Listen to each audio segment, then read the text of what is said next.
Hello everyone, I'm Dmitry with Canucks, and my three favorite mice right now are the Myonix Caster, the Zoe FK1 and the Logitech G502, but I also love experimenting with new mice. So let's take the new Logitech G Pro for a spin, as it combines an attractive price at $70, a similar frame to the widely popular G100S, and a fantastic sensor. This is right in time when esports are booming, and Logitech's integration with pro teams is a brilliant sell to make the G Pro a success. But what I'm curious is, can it make an amateur player go pro?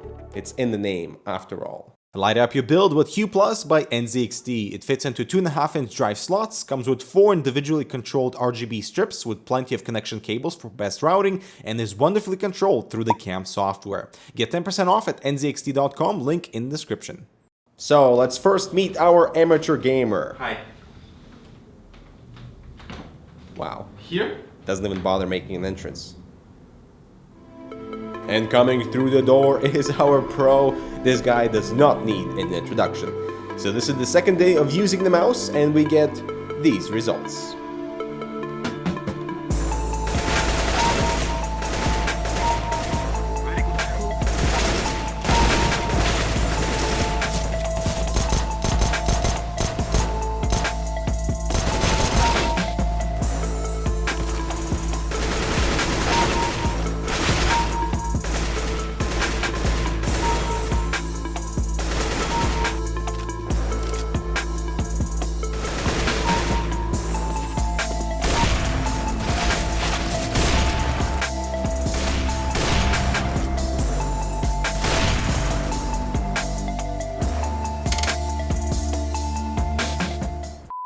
But all the role-playing aside, the G Pro may be a fantastic starter FPS mouse because the body is comfortable for a variety of grips, complementing claw grip and hybrid grip more than palm toe. It is a super light frame at 83 grams, making it easy to lift and move around the mousepad. None of the plastic on the body is rubberized, even the sides are totally plain, which I actually don't mind. It's just that when you compare to the likes of the G502, then the G Pro feels a little bit too basic, and that's not a bad thing, as they have added some bling with perimeter lighting that's consistent, which is awesome, and RGB with the color cycle effect, so I feel the simplicity here is a benefit. The body is symmetrical but not ambidextrous, as browser buttons are only on the left, that feel in reach and resistive enough to avoid accidental presses, but still light so that your grip is not affected when pressed. The primary clicks have more resistance than the G502 and feel like they travel longer too. They're a bit louder, and for majority of that surface of the Switch, they offer consistent actuation force.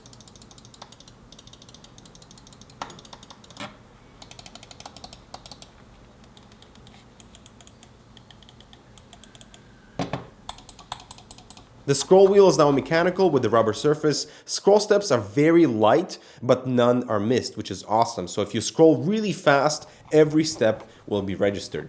The middle click is too tough for me though. It requires, for me at least, hand readjustment to put enough pressure with my middle finger, and that's really unfortunate. And lastly, the DPI button is accessible when needed behind the scroll wheel with up to 5 DPI levels, and I normally leave just 2 with 1000 Hz polling. And really the only button that I dislike here is that middle click. It's too tough. I wish it was lighter because I love using it for melee and other things, but otherwise all good on the G Pro.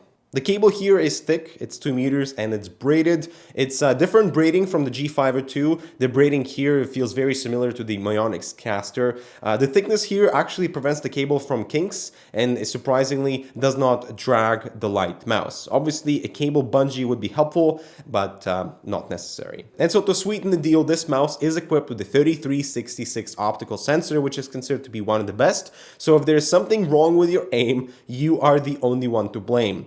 After a quick surface calibration, my aim performance at 800 DPI was phenomenal. You don't need to worry about acceleration. The mouse was working with me if I needed to flick or to just adjust my aim for a few pixels after a 180-degree turn. The liftoff distance is very short, so no aim is compromised when the touchdown happens, and truthfully, my CSGO score has improved only after a few days of use, and from now on, this will be my go-to FPS mouse. Now, does the name hold up to the hype of this Pro line? And I gotta say it does. The light body, the great switches, the best sensor at $70, it deserves the damn good value award. The only flaw here is a tough middle click, which sucks. I wish it was lighter, but otherwise it may well be for the pros. Let's rush B.